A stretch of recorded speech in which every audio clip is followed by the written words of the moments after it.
And welcome back. We're starting a new What If today, and that is What If Goku Never Hit His Head, brought to you by Gloop Laden and Godkiller. So, this is going to be one that no matter how I do it, I'm going to get pushed back because everyone I think has an interpretation of what it is. And the reason I'm probably going to get pushed back is I don't think the interpretation is the popular one that a lot of people go with. Most people tend to go with a much more evil, angry, standard Saiyan type Goku who works for Frieza or is just kind of evil or whatever. But I don't think there's any implication apart from the fact that he was a rowdy kid when Grandpa Gohan found him that actually implies that. So, before we really get into it, we need to lay the groundwork for this. Obviously, this happens when Goku hits his head. And we know Goku hits his head because he struggled against Grandpa Gohan when he initially found him. However, I think a lot of people need to take into consideration that he's a little kid, sent to a new world, did actually witness his planet get blown up. He was passing by when it happened. And he's now just being found by this random person. The kid's in fight or flight mode right now. Anyone would probably struggle. Although we also see he just goes, he gets found and stuff like that. So I think it's more that he's a rowdy kid in the Saiyan more than that he was necessarily evil or corrupt or anything like that. The other thing that lends me to this belief is that not all Saiyans are like we see them depicted in the common depiction of them. We get Vegeta and Nappa, the Raditz. They're generally kind of how you see Saiyans depicted. Conquerors, warriors, kind of evil-ish. But that's also a product of upbringing. Vegeta was the Prince of Saiyans before he was Frieza's basically attack dog. So he was already raised with extreme ego. Nappa was his advisor, and he was much stronger than the average warrior, so he was also raised raised in an environment where he was kind of put on a bit of a higher pedestal. Raditz, we don't actually know what Raditz was like before he was sent off and part of that group.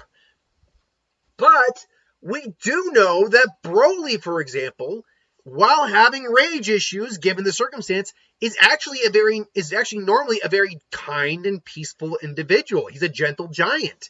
That's stated multiple times in the Broly movie. Half Saiyans we're not really counting because that's raised on Earth and all that. And Vegeta, despite all of his attitude, ultimately does change over. Bardock and Gine are other examples of this. We don't know much about them from the Super movie, but we do see them. And Gine apparently was seen to be very kind. I believe she's described as such. And Bardock seems to at least have actual genuine concern for his son. That's why he sends him off to save him. So I don't think it's fair to just assume that Goku would have been evil. Now, I'm not saying Goku's the exact same individual. I'm not saying that. What I'm saying, though, is I think among Saiyans, especially when you factor in nature versus nurture, that he would still overall be a good person. However, going into the nature over the nurture part, I think the traits that we will see Goku exhibit throughout his life at this point, especially in his younger years, is that he's far more anger triggered. He's much quicker to anger, so therefore he's much more inclined for rage boosts here and there. He's a lot more rash. He's also a lot more battle hungry too, because it's the general Saiyan nature.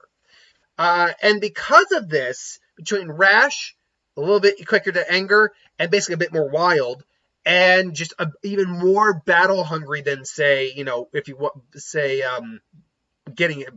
normally is. I think that basically lends you to and he still ends up killing Gohan. I think that lends you to a Goku is a little stronger than the canon counterpart, not by much. In his base power level when he meets Bulma is around 10. He'd be about 15. Because he actually trains a bit harder and, tests himself a bit more. Maybe he gets a minor Zenkai over the years. But B is a Goku who kind of shoots first, asks questions later. Goku doesn't immediately attack people a lot, except for Bulma. Bulma literally ran him over, or attempted to. accidentally and shot at him later on. But this is a Goku who kind of just goes in without asking questions, whereas the other Goku, our canon Goku, is actually a lot more of a actually tries to air out, like try to settle disputes peacefully before getting into a fight. Now, martial arts tournament and those kind of things notwithstanding, obviously. So, with that said, start where Dragon Ball actually starts. Bulma and him meeting. That interaction pretty much goes the same. I think he maybe does I think he does reactively attack Bulma. I don't think he kills her or anything. He maybe like knocks her on her butt, and she is hurt. Like he does hurt her a little bit. But after he realizes she's not a threat, he does calm down and even apologizes. And because he lives in the woods by himself, he knows how to handle his wounds, so he does help treat her. She's probably got first aid herself. Goes back, they get Grandpa Gohan's Dragon Ball. Now, they go on their adventure with each other. I think with Oolong, he's not really keen for the disguise. In fact, the minute Oolong shows up as the monster, he just attacks Oolong and honestly just kind of beats the crap out of him and forces Oolong to tell them where and they are basically forcing him to tell them where the girls are. Now, this actually, by the way, is going to lead to something else with Goku down the line. But I'm not going to get to that just yet. That's going to be for later down in the story. So and most of, honestly, his interactions with people are going to be about the same. Yamcha, he's actually a bit more aggressive with, but he's also hungry. So I think he legitimately, injures Yamcha, and Yamcha has to retreat, but he's also starving at that point. Yamcha comes back, he's recovered, and all that goes the same. The boss Carrot, I don't think he's too young right now to be, extremely, I'm going to kill you. But I think he also is smart enough, at least when it comes to a fight, because Saiyans are natural warriors, to know to attack from a distance, particularly because he sees what he does to Bulma. And he, again, beats the crap out of him and sends him to the moon. So again, a lot of what goes on here is the same. The Roshi-Goku interaction also is the same. He doesn't attack everyone he meets, obviously, but if they're deemed a threat, or if he wants a good fight, he might try to initiate a fight or something like that. But just because he meets someone doesn't mean he's going to attack him on sight. And this raises the question of, can Goku still ride the flying Nimbus? And I think he can.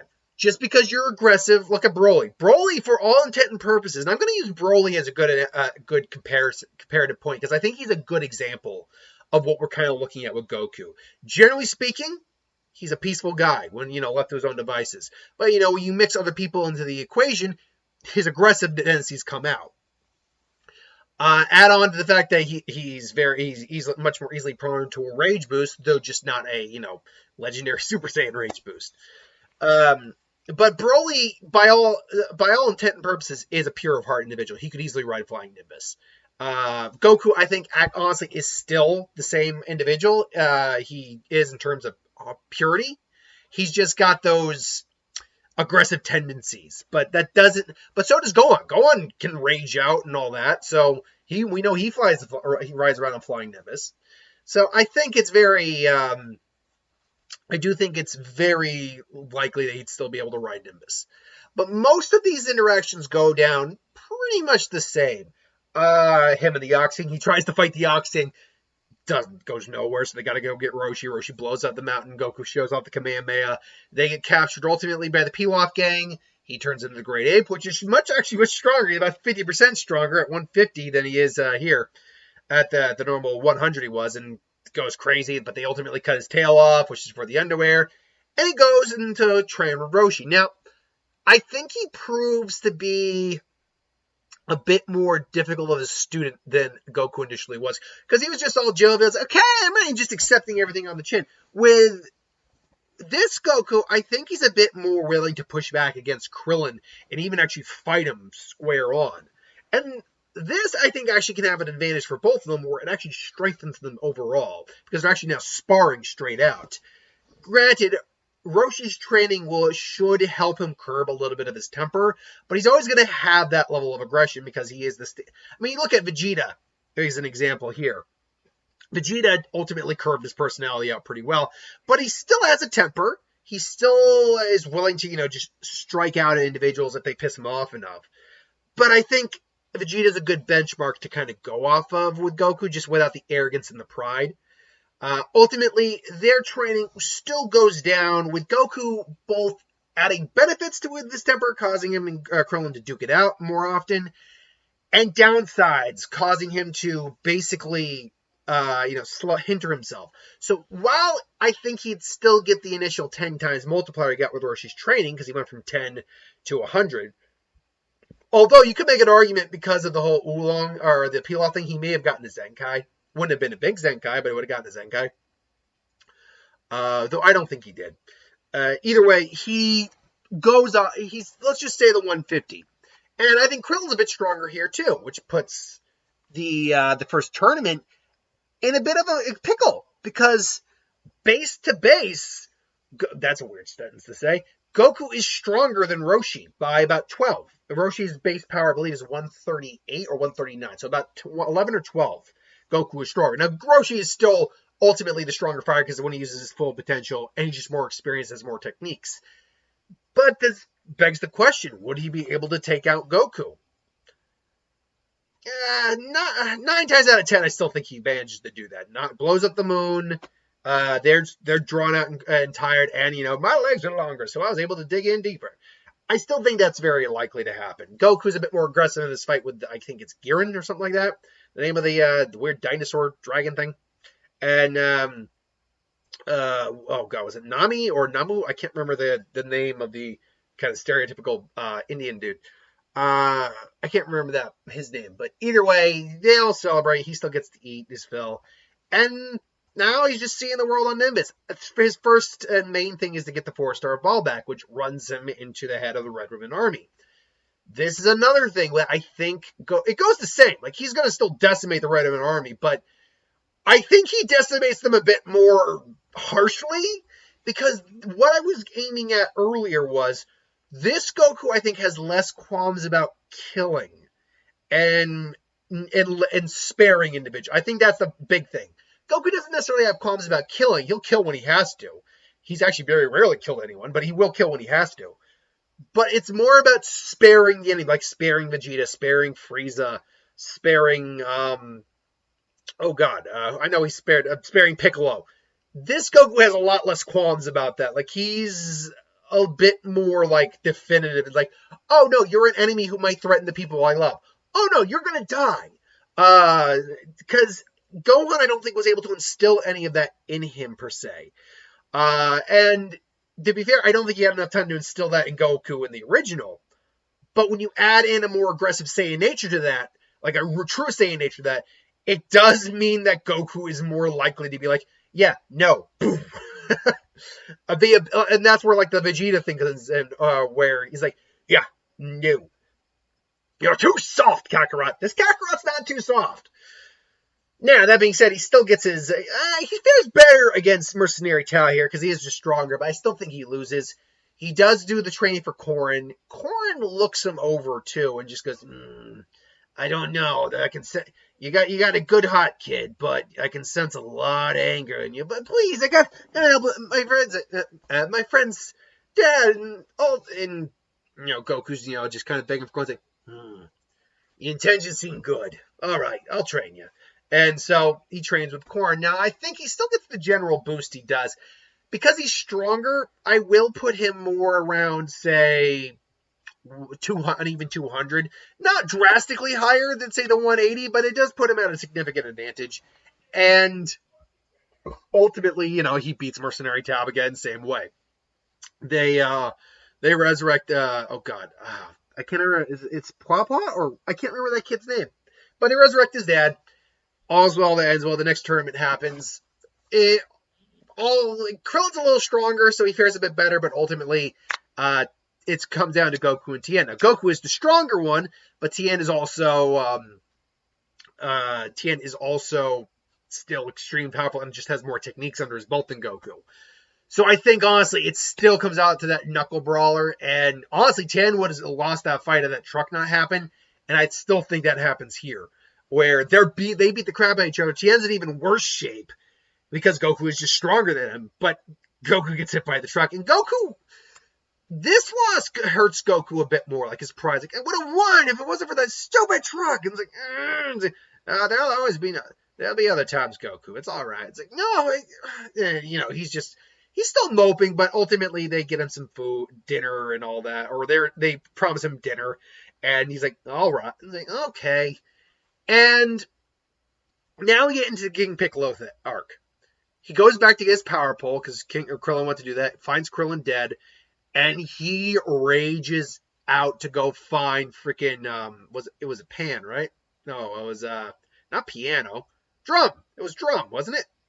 Anyway, tambourine. Duh. They're all named after instruments. It was tambourine. And again, tambourine kind of lays smack because Goku was starving at that. Like he was hungry. So he was already weak at that point. But because he's stronger, it's similar to like Yamcha, he fares a bit better, ultimately getting smacked down, coming back again for round 2 and beating the ever-loving crap and taking out Tambourine. Like he's on a revenge path now. Like this Goku is angry and he wants vengeance and he takes out Tambourine mercilessly. And then King Piccolo shows up. Now, I'm going to see if I can find King Piccolo's overall power level because King Piccolo is a tough cookie to do. Like I believe there's like at least one reading of his power level in the Daisenshu. But King Piccolo, come on, you stupid. Yeah, do things. So King Piccolo. Piccolo power level. Here we go. So King Piccolo. So they do have King Piccolo in Daisenshu number 7 at 260. This most likely is when he's fully resurrected, fully revived, or renewed. I guess that's fully renewed. So his power at the moment when he's weaker is most likely closer to like, let's say, a 220 or 210, which does put him over Goku. But it's similar to what we had here with Tien versus Goku, where Goku held the edge. But it's a small enough gap where they can actually go toe-to-toe with each other pretty effectively. And that's the same thing here. But you add in a rage boost, and that is drastically changing because Goku now is raging out, and rage boosts can vary dramatically in terms of how strong you get. We've seen with Gohan, it just goes all over the place. I think with Goku, I don't think a full like multiplier like ×2 is in the cards. But maybe like a good 40% increase, like just a boost. I think that's very reasonable, and fortunately, that's pretty easy math there. A 40% increase would be about 80. So he's actually about 280, and he is overwhelming King Piccolo. And King Piccolo can see he wants to kill him, and he has the power to do so. Fortunately, King Piccolo is a crafty son of a bitch. So just as Goku's about to like come in and just end him, he lasers him right in the chest. Now, fortunately for Goku, because it's like right there, it pretty much misses his heart, but just barely. His lungs, though, are completely collapsed. And just smacks him out and just beats the living hell out of Goku and leaves him for dead as he takes the Dragon Ball and now gets he wishes for his youth back. So fortunately, they get a Senzu beam to him. Help him recover. This also would give Goku a pretty significant Zenkai. Like, he would probably bump him up to, like, 230 or something like that. I mean, like I said, a 40% would be 80. I don't know if it'd go a full 40, but definitely like a 25 to 30% increase. That's well within reason, I think. So that's 50 right there. So let's just say he's already at 250. So he could honestly almost compete and beat King Piccolo. But then he goes for the Ultra, but they still say it's not enough. He's got to go to Korn's Lookout. They're talking about what to do. It's like, Ultra Divine Water. What, you mean like the cigarette? No. This is the real stuff. And so he goes, finds the Ultra Divine Water, drinks the Ultra Divine Water. Now, I said he was pure enough to ride Flying Nimbus. Is he basically pure enough to survive the Ultra Divine Water? Because that, I believe, was the stipulation there, is that he basically is thought to be a pure of heart individual. Now, for the sake of storytelling, I want to say yes. But he is motivated by anger, and a lot more by anger and revenge in this. But, at the same time, is coming out of a place of hurt and loss for his friend. And ultimately, Goku is still a good person. So, I will say yes, he can survive the Ultra Divine Water, which, by a power level increase, should put him right around near where I just had him at 280, maybe even 300. We'll say 280. I think that's reasonable. Because he actually didn't take a very significant... I mean, he took a big increase, but... Hold on. Goku power level. Dragon Ball. 1 second. I'm getting the Daizenshuu up again. Goku power level. So, the Daizenshuu... I don't want Frieza's. I want all the power levels. So let's see. Pilaf, yeah, Goku's got a power level of 10. Then Tournament Sagi's got a power level of doesn't actually say, but it's believed to be about 100. Red Ribbon Army Saga, Korin apparently actually has a power level 190. Goku's a 180. Doesn't actually say where Goku's power ultimately was at by the end of it says 260, but something about that doesn't ring right in my head, because that would imply that there's issues here with I think the power level, even though it is the official pamphlets. Something about it just doesn't come right. Because it says King Piccolo was 260 and Goku was 260. I feel like that might be off, but let's just, for the sake of argument, say that Goku was more closer to like 220 or 230. That'd still be significant. I still think that balances out overall. Maybe so. Let's just put him at 300. So when he confronts King Piccolo, he is overwhelming him, and he's overwhelming him hard. But again, King Piccolo, especially with his youth back, is a crafty bastard and starts to just target specifically Goku's limbs. Goku again, though, just like in the original, rage boosts with an Akari, and this bumps him probably to like 400 at least, maybe 450, and basically plows right through him. But King Piccolo coughs up the egg for Piccolo we know and love, and all's well that ends well. They heal up Piccolo. Goku, sorry. He gets another Zenkai, which probably bumps him, roughly speaking, to about 350-ish. Fortunately, I believe Kami does have a listed power level. If I'm not mistaken, he does.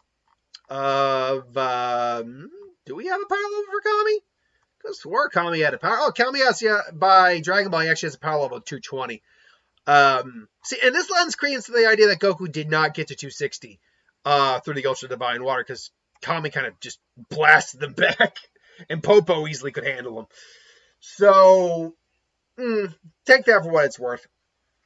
Anyway, this leads us to him meeting Popo and Kami on Kami's lookout. And that is where we're ultimately going to end the what if, the part 1 of what if Goku hit his head.